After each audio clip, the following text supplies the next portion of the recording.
at Lan Su Chinese Garden today, and you know, we always come with garden time to see all the beautiful plants, but today we're going to talk about more specifically the stonework here. Well, I'm with Gabe Weiss, and so you are really a stonemason by trade. I am, yeah. I grew up doing a little bit of masonry with my dad, and then when I left home and kind of set out on my own, I started finding masonry jobs here and there. And in the last 5-6 years, I've started learning how to do the Chinese masonry. Wow. And going over to China, learning from folks in China how to use the traditional methods. And been making repairs at the Lan Su Chinese Garden and also up at the Sun Yat-sen Garden in Vancouver, Canada.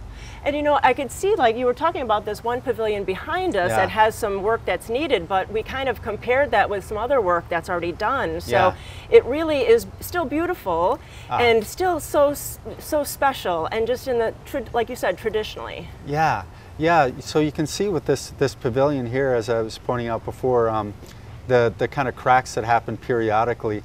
Those cracks correspond with these kind of black tile pieces that form part of the skeleton of the spines, and they're fit with a male end and a female end to end. And then these structures have been painted with the sort of paint that we're familiar with, kind of an acrylic paint.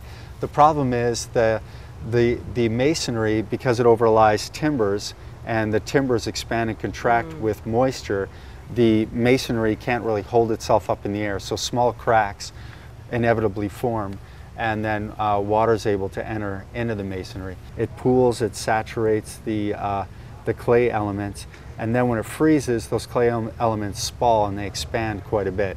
So we've repaired the worst structures, the four-sided hall, the Hall of Brocade Clouds, and then the painted boat in Misty Rain over here, and then the Scholars Hall, which you can't really see, it's more secluded and set off.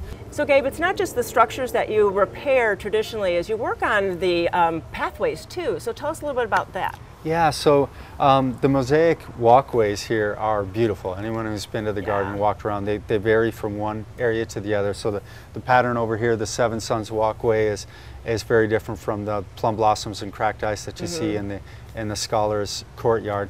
And they consist of small pebbles that originally would have been set directly into a bed of sand mix and then topped with a topping mix, which would be Portland cement and sand.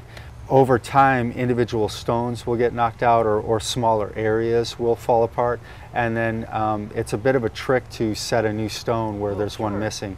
I'll use chisels, but I'll also use diamond blade tools, battery operated diamond blade tools, to remove the mortar to make enough space, and then I'll find a stone that'll fit, and I'll bed that and try to match the original sand mix there.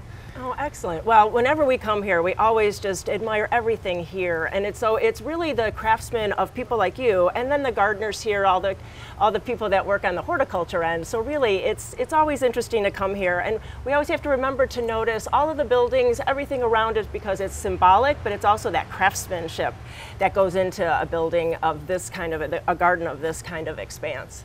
So please, when next time you're down here at Lan Su, make sure that you do pay attention to all of the garden, and you'll have a wonderful experience. Thanks so much, Gabe. Thank you very much. I appreciate it.